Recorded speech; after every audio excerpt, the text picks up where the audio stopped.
তা আমার যেটা মন খারাপ হয় যে আল্লাহ যদি আমাকে কোনোদিন নিয়েও যায়, পরিবার আপনি জানেন যে আমার আল্লাহ একটা সন্তান দিছে, 3 মাস ওর বয়স। আমার বাচ্চাটা তো আমি 3 মাসে 30 মিনিটও কোলে নিতে পারি নাই। তো আমার ওয়াইফ খুব মাঝে মধ্যে আর কি ওই মজা করে বাচ্চারে বলে যে ইনকিলাব মঞ্চের মুখপাত্র তোমার সাথে দেখা করতে আসছে। তো যেটা ব্যাপার ভাইয়া আল্লাহ যদি আমাকে নিয়ে যায়, আমার বাচ্চাটার দিকে একটু খেয়াল রাখেন।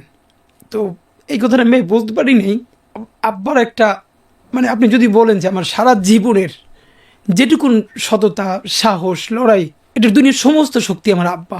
এই যে হাতি ছেলেটা মারা গেল, ও বলতো আমি জুমার দিন মৌত চাই, জুমার দিনই মারা গেছে। কেননা আমাদের 2 ঘন্টা আগে জুমা শুরু হয়েছে এই সিঙ্গাপুরে, সূর্য এখানে 2 ঘন্টা আগে ঢুকছে, জুমা শুরু, জুমার দিন মারা গেছে। জুমার দিন যে মারা যায় ওর কবরে কোনো সওয়াল জবাব নাই, ওর আযাবে কবর নাই। আমি যদি কখনো না থাকি তাহলে আমার সন্তানকে দেখে রাখবেন আপনারা। আমি যদি কখনো মারা যাই, কেউ যদি আমাকে মেরে ফেলে, এই দুনিয়ার জমিন থেকে সরিয়ে দেয়, তাহলে আমার পরিবারের প্রতি দেশবাসীর কাছে অনুরোধ থাকবে তারা যেন আমার পরিবারের প্রতি খেয়াল রাখে।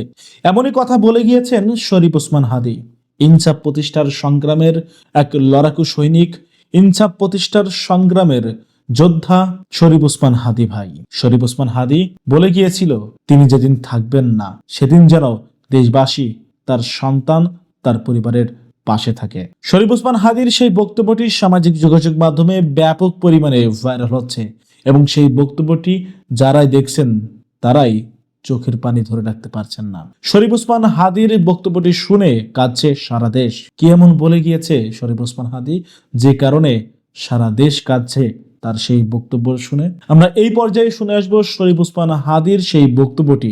আপনারাও চোখের পানি আটকাতে পারবেন না শরীফ ওসমান হাদী ভাইয়ের সেই বক্তব্যটি শুনলে। দেশ ও দেশের মানুষের নিয়ে কত সুন্দর চিন্তা ভাবনা ছিল তার।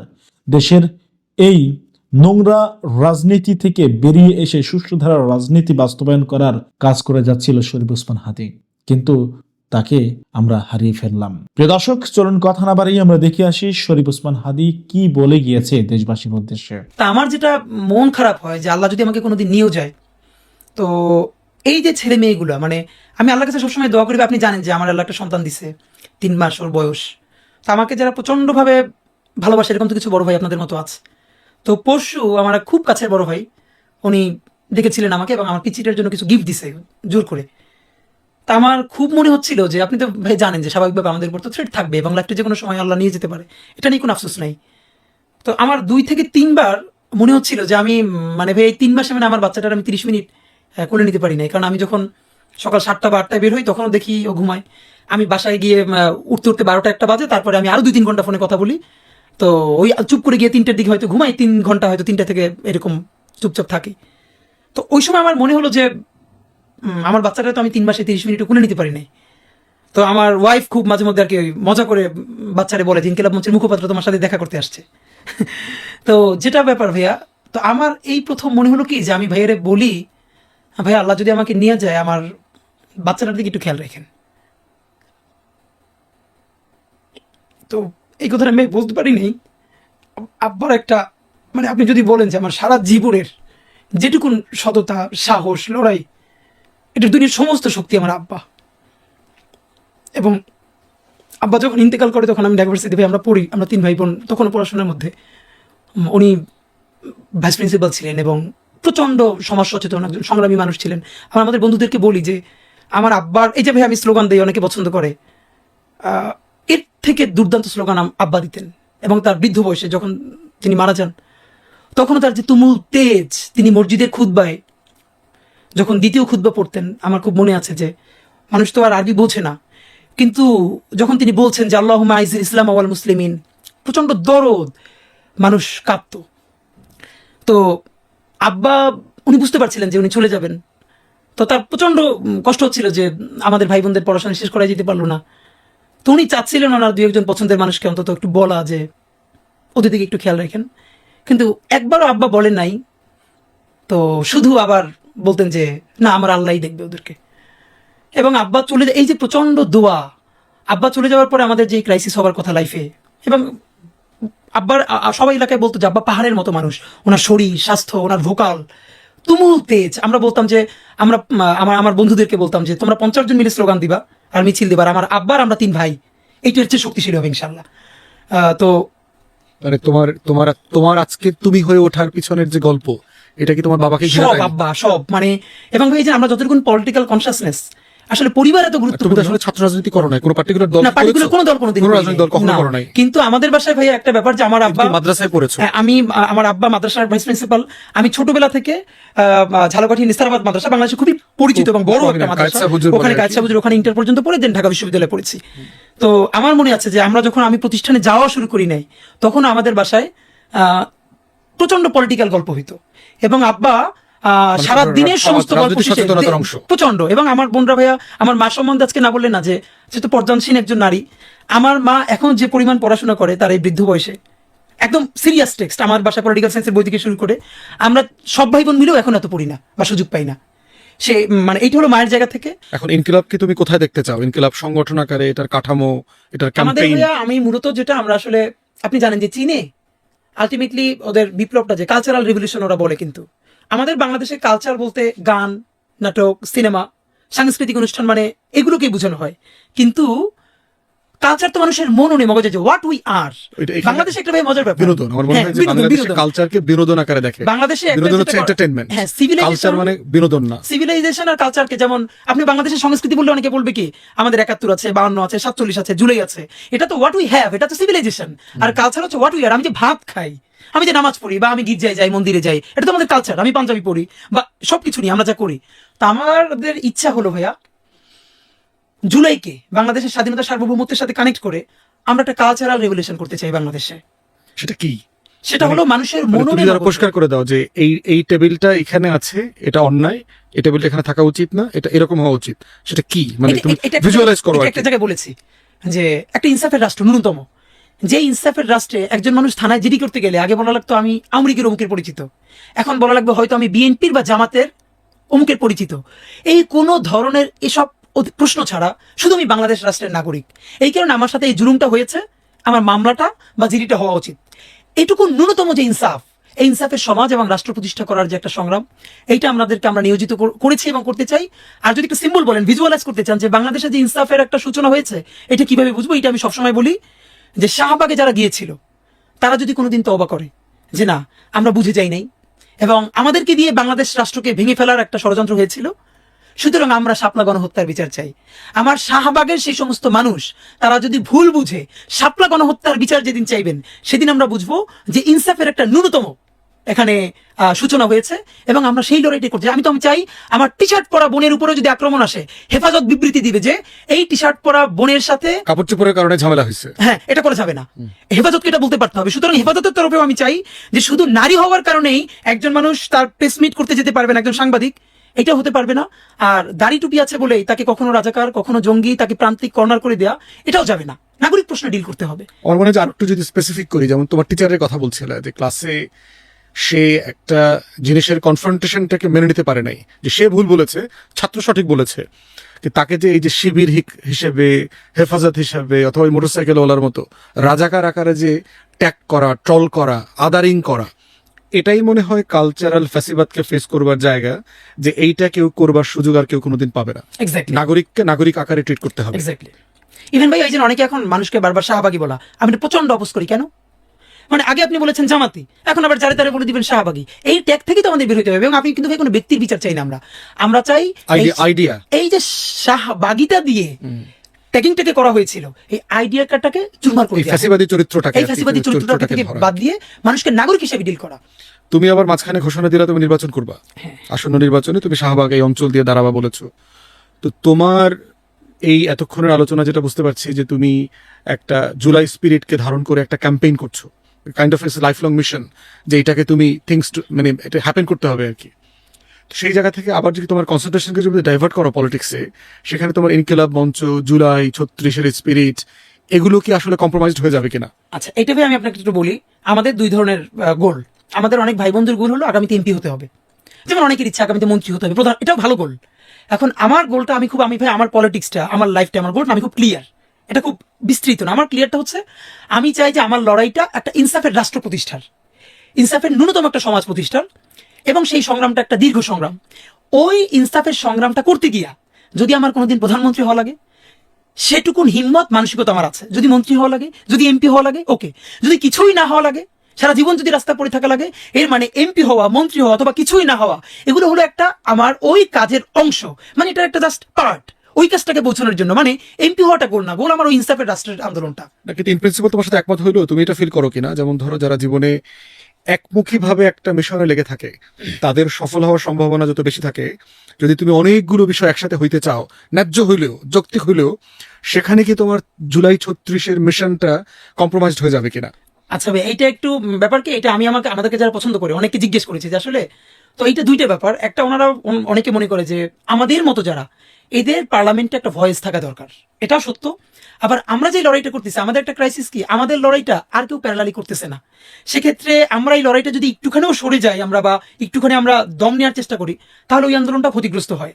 সেক্ষেত্রে আমাদের এখন সিদ্ধান্ত হলো, আমরা রাজনীতিটাকে তো কালচারের খুব গুরুত্বপূর্ণ অংশ মনে করি, এটা কালচারের বাইরে কিছু না। আমাদের ইলেকশন করা, এবং আমি আপনাদেরকে অথবা কোনো প্রোগ্রামে বলেছি ভাই যে ইলেকশনটা করতে চাই পুরাতন ধারার রাজনীতিবিদদের জন্য, রাজনীতিটাকে কঠিন করে ফেলার জন্য। এবং সেখানে আমি খুব স্পেসিফিকলি কিছু বলেছি, আমরা কিভাবে পলিটিক্সটা করতে চাই, কিভাবে ইলেকশনটা করতে চাই। এমপি হওয়াটা ইম্পর্টেন্ট, ইলেকশনটা করা। এবং আমাদেরকে কেন্দ্র করে আরো অনেক তরুণ তারা যদি এই আইডিয়া ফলো করে পলিটিক্সে আসে, এইটা হলো আমাদের কাজ। এমপি আগামী 50 বছর পরে হতে পারি, না হতে পারি। আমার এই বয়সটা তো এখনই নট নেসেসারিলি এমপি হওয়ার বয়স। এটা একটা কাউন্টার আর্গুমেন্ট তোমাকে দেই বাইরের এক্সপিরিয়েন্স থেকে। যেমন ধরো বাংলাদেশে যারা 71-কে প্রাতিষ্ঠানিক রূপ দেওয়ার চেষ্টা করেছে, ধরো মুক্তিযুদ্ধ জাদুঘর যে মানুষটা বানিয়েছে, সরকারি মানুষ না কিন্তু, এটা ব্যক্তিগত উদ্যোগে শুরু হয়েছে, কিন্তু পার্সোনাল ভিশন, স্বপ্ন, এটার পিছনে লেগে থাকা, উপকরণ সংগ্রহ করা, এই যে ঘুরে ঘুরে ঘুরে ঘুরে মাল মশলা কালেক্ট করা, একটা ছোট্ট নিজের বাসার ডাইনিং রুমে, ড্রয়িং রুমে এই জিনিসগুলো সাজায় রাখা, এই যে ছোট ছোট করে কাজগুলো শুরু করা।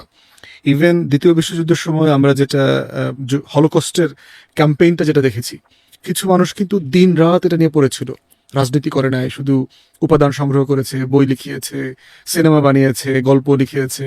অ্যানা ফ্রাঙ্কের ডায়েরি দেখো, একটা ছোট্ট 7-8-এ পড়া একটা মেয়ে জানলা থেকে তার সেই অস্ট্রিয়ার স্ট্রিট থেকে হিটলারের বাহিনীর যা দেখেছে, সেই অ্যানা ফ্রাঙ্কের ডায়েরি অ্যানিমেশন হয়েছে, 15-16টা ভাষায় ট্রান্সলেশন হয়েছে, মুভি হয়েছে, ড্রামা হয়েছে, চিলড্রেন ভার্সন হয়েছে।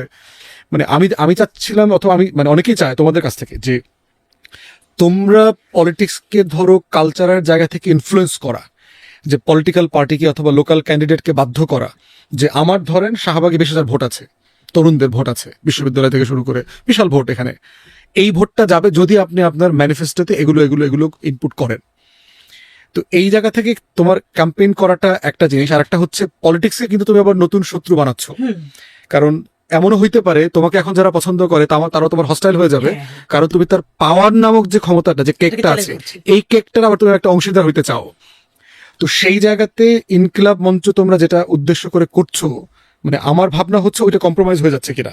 তো মানে আমাদের ঢাকা বিশ্ববিদ্যালয়ের সদস্য সচিব জুমা, এরকম আমাদের শান্তা, বা বাংলাদেশে তো আমরা যেরকম মারমার কাটকাট পলিটিক্যাল প্রোগ্রাম করি, স্থেটিক প্রোগ্রামে মেয়েদের পার্টিসিপেশন থাকে, কিন্তু আমাদের মেয়েরা, আপনি খেয়াল করেন যে আমরা যেই মিছিলে 1 ঘন্টা হাঁটি, সেই 1 ঘন্টা ওরা হাঁটে।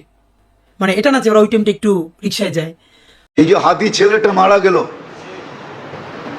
ও বলতো আমি জুমার দিন মৌত চাই, আর জুমার দিনই মারা গেছে। কেননা আমাদের 2 ঘন্টা আগে জুমা শুরু হয়েছে এই সিঙ্গাপুরে। কয় ঘন্টা আগে? সূর্য এখানে 2 ঘন্টা আগে ঢুকছে, জুমা শুরু, জুমার দিন মারা গেছে। জুমার দিন যে মারা যায় ওর কবরে কোনো সওয়াল জবাব নাই, ওর আযাবে কবর নাই। ওই যে মনের থেকে চাইছে আল্লাহ দিয়া দিছে, গুলিও খাইছে জুমার দিন, মরছেও জুমার দিন। হ্যাঁ, ওর কপাল খুলছে, যে মারছে ওরটা পড়ছে, ওর কপাল পড়ছে, আর যে মরছে তার কপাল খুলছে। দুনিয়ায় সংসদ সদস্য হয়ে কি হইতো? আর হাদিসে যেটা লেখা আছে ওইটাই যদি ওর ভাগ্যে জুটা থাকে, তাইলে বাদশাহ থেকে বাদশাহ হয়ে গেছে। ওর রাজত্বেই তো 70,000 অ্যাসেম্বলির মেম্বার হবে, মন্ত্রী পরিষদ হবে ফেরেশতা। ওর রাজত্বে 70,000 মন্ত্রী পরিষদ হবে ফেরেশতা, ওসারা মিনাল মালাইকা। যে সবচেয়ে ছোট জান্নাত পাবে ওর মন্ত্রী পরিষদ হবে 70,000 ফেরেশতা। কোরআন বলে ইউতিহি মুলকান কাবীরা। আল্লাহ মনে হয় বলবে 8 নম্বর আসন নিয়ে তুই কি করবি? তুই রাজত্বই লয়ে এলো। একটা সিট নিয়ে কি করবি? একটা রাজত্ব লয়ে এলো। ভাগ্য ওর খুলছে, আরেকজনের পড়ছে। যে কিলারকে বাড়া করছে ওরও ভাগ্য পড়ছে। কয়েক গ্রুপের ভাগ্য বুড়া গেছে আর ওর ভাগ্য খুলে গেছে। এই জন্য তো এক সাহাবীর কাহিনী আছে, খুনে বিরুদ্ধ বলছে তুমি যাবা কেন যুদ্ধে? আমি কিচ্ছু করতে পারবো না এটা আমি জানি, শুধু আমি চাইতেছি একটা তীর আসুক আর আমার এখানে লাগুক, বাস এই জন্য যেতেছি, এই জন্য যেতেছি। যেই অবস্থা আমরাও ভাবতেছি কোন সময় আমাদেরকে লটকায় দেয়। সারা দিন রাইতে তো চলি, সারা দিন রাইতে তো চলতে থাকি। এই জন্য মেরে দোস্ত আখেরাতের সুযোগকে হাতছাড়া না করা চাই। ওসমান হাদিরা যেন যুগ যুগ ধরে এই দেশে দেশের মাটিতে বেঁচে থাকে, এরকম মানুষের জন্য প্রচন্ড তৃষ্ণা এবং পিপাসা সমাজে আছে। কেউ তাদেরকে উদ্ধারে এগিয়ে আসবে, নেতৃত্ব দিবে, জীবন বাজি রাখবে। অনেক তরুণী তো আমাদের আছে। কজন তরুণ এরকম স্বপ্ন দেখেন? আমরা নামে মাত্র স্বাধীন হয়েছি, আমাদের চিন্তা চেতনায় আমরা স্বাধীন হয়ে উঠতে পারিনি। আমাদের এই সমাজটাতে যে অনাচার, অনিয়ম, আধিপত্যবাদের কাছে গোলামি করা, মাথা নত করা, এই জিনিসটা আমাদের দেশে দীর্ঘদিন থেকে হচ্ছে। আমাদের এখানে এখনো কান পাতলে চতুর্দিকে প্রতিটা ওয়াল থেকে মাজলুম মানুষদের কান্নার আওয়াজ শুনতে পাই আমরা। ইসলাম আমাদেরকে সবসময় সৎ কাজের আদেশ এবং অসৎ কাজে বাধা প্রদান করার কথা বলে, অন্যায় অনাচারের বিরুদ্ধে অবস্থান নিতে বলে। ইসলাম আমাদেরকে বলে সবসময় আমরা নিজের ব্যক্তি স্বার্থের ঊর্ধ্বে অন্যের কল্যাণ সাধনে নিজেকে নিয়োজিত করব। ইসলাম আমাদেরকে বলে আল্লাহর রাহে নিজের জীবনকে নজরানা হিসাবে পেশ করার জন্য স্বপ্ন আমরা লালন করব। তো এই বিপ্লবী তরুণ সেই কাজগুলো অত্যন্ত সুন্দরভাবে সুচারুরূপে আঞ্জাম দিয়েছেন। আমরা দোয়া করি আল্লাহ তাআলা তার ভুল ত্রুটি সবকিছুকে ক্ষমা করে মাগফিরাত নসিব করে তাকে শাহাদাতের সর্বোচ্চ মাকাম দান করেন। একজন মুসলিম তরুণের জীবনের সার্থকতা কি, এটা এই তরুণ দারুণভাবে বুঝিয়ে দিয়ে গেছেন। আমাদের তরুণদের বড় অংশ তারা ভোগবাদ, খেল তামাশা, আনন্দ বিনোদন, হেয়ালিপনা এসব কিছুর মধ্যে ডুবে থাকে। পশ্চিমারা আমাদের ধার, আমাদের স্পিরিট, আমাদের গতি, আমাদের পাওয়ার, আমাদের ইমানের শক্তি, এগুলো সবগুলোকে তারা ভোঁতা করে দেওয়ার পরিকল্পনা হাতে নিয়েছে। আমাদেরকে নারীতে, মাদকে, বিভিন্ন বিষয়ে তারা আসক্ত করে ফেলেছে এবং এই ভোগের মধ্যে জীবনযাপন করাটাই বা ক্যারিয়ার বা নিজের গণ্ডির সীমাবদ্ধ চিন্তার মধ্যে আবদ্ধ থাকাটাকেই জীবনের লক্ষ্য হিসাবে যেন আমরা বেশিরভাগ তরুণরা আমরা বানিয়ে নিয়েছি। তো এই গণ্ডি ভাঙতে পারা, ভয়কে জয় করতে পারা, মৃত্যুকে ওয়েলকাম করতে পারা, মৃত্যুর জন্য অপেক্ষা করতে পারা, এটা ইমানদারের চরিত্র। ওসমান হাদি তিনি যদি ইমানদার না হতেন, তিনি যদি মাদ্রাসা পড়ুয়া না হতেন, তিনি যদি তার মুসলমান পরিবারের আলেম পরিবারের সন্তান না হতেন, তার ভিতরে যদি দিনী চেতনা না থাকতো, তিনি হয়তো তথাকথিত বিপ্লবী হতে পারতেন, কিন্তু মৃত্যুকে এতটা হাসি মুখে আলিঙ্গন করার এই শিক্ষা কোরআন হাদিস ছাড়ার কোথাও থেকে পাওয়ার কোনো সুযোগ নাই। অতএব আমাদের প্রত্যেকটা যুবক কিভাবে তিনি ন্যায়নিষ্ঠ হবেন, কিভাবে তিনি দেশের মানুষকে, মুসলিম মিল্লাতকে অন্যায়ের হাত থেকে রক্ষা করবেন, আধিপত্যবাদের বিরুদ্ধে কিভাবে তিনি লড়ে যাবেন এবং ব্যক্তি স্বার্থ চিন্তা করবেন না, ফ্যামিলি স্বার্থ চিন্তা করবেন না, এগুলোর ঊর্ধ্বে উঠবেন, আল্লাহর উপরে ভরসা রাখবেন, আল্লাহর সঙ্গে সাক্ষাতের প্রত্যাশা করবেন, সেই ন্যায়নিষ্ঠ হওয়ার, অন্যায়ের বিরুদ্ধে প্রতিবাদী হওয়ার, অসৎ কাজে বাধা প্রদান করার শিক্ষা ওসমান হাদি আমাদেরকে দিয়ে গেছেন। আলহামদুলিল্লাহ, আমরা দোয়া করি আল্লাহ তাআলা তার শিক্ষা আমাদের জীবনে ধারণ করার তৌফিক দান করুন এবং আমাদের সবাইকে তার যে ভালো গুণগুলো আছে সেগুলো অর্জন করার। তার মতো আরো অনেক তরুণরা আমরা নিকট অতীতে দেখেছি, তারা দারুণভাবে নিজের কাজটা করে যেতে পেরেছেন, আদর্শ স্থাপন করতে পেরেছেন। আমরা তাদের সবার জন্য দোয়া করি এবং তার সুখসন্ত পরিবারকে আল্লাহ তাআলা সান্ত্বনা নসিব করুন এবং তার আদর্শ যেন হারিয়ে না যায়। ওসমান হাদিরা যেন যুগ যুগ ধরে এই দেশের মাটিতে বেঁচে থাকে। এদেশের মানুষের বড় বেশি তৃষ্ণা, বড় বেশি পিপাসা, কেউ তাদেরকে উদ্ধারে এগিয়ে আসবে, নেতৃত্ব দিবে, জীবন বাজি রাখবে। অনেক তরুণী তো আমাদের আছে। কজন তরুণ এরকম স্বপ্ন দেখেন? কজন তরুণ এই সীমাবদ্ধ চিন্তার ঊর্ধ্বে উঠেন? ওসমান হাদি বলেছেন তার বাবা তাকে উদ্বুদ্ধ করেছেন, তার বাবা তাকে উৎসাহিত করেছেন, তার বাবা তাকে জেনারেল শিক্ষায় যেতে বলেছেন, অনুমোদন দিয়েছেন এই শর্তে যে তুমি অন্যায়ের বিরুদ্ধে লড়াকু সৈনিক হবে। তার পরিবার থেকে তিনি পরিপূর্ণ সাপোর্ট পেয়েছেন। তো কয়টা পরিবার এরকম আছে, কয়টা মা বাবা এরকম আছে যে বাবা তুমি কেরিয়ার গড়ে অনেক টাকা পয়সা কামাই করবা, অনেক বড় পদ চেয়ারে যাবা, আর আমরা ভোগবাদে ভিতরে থাকবো, আমরা সেগুলো ভোগ করব, ভাবসাব হবে, সামাজিক অবস্থান হবে, এগুলো আমাদের টার্গেট না। আমাদের টার্গেট তুমি মানুষ হও, ইমানদার হও, আল্লাহ ভীরু হও, আল্লাহ ছাড়া কাউকে পরোয়াকারী হইও না, সমাজটাকে পরিবর্তনের জন্য চেষ্টাটা করো। ইমানদারের সার্থকতা হলো সমাজ পরিবর্তন করার চেষ্টা যদি সে করে, চেষ্টা করতে না পারলেও আল্লাহর কাছে সব পরিপূর্ণভাবে পেয়ে যাবে। নবী করিম সাল্লাল্লাহু আলাইহি ওয়াসাল্লাম একটা হাদিস রয়েছে, কোন ব্যক্তি যদি শাহাদাতের আকাঙ্ক্ষা লালন করে, শাহাদাতের তামান্না লালন করে, কিন্তু তার মৃত্যু যদি হয় বিছানায় স্বাভাবিক মৃত্যু, শহীদ যদি সে হতে নাও পারে, আল্লাহর কাছে শাহাদাতের মর্যাদা সে পেয়ে যাবে।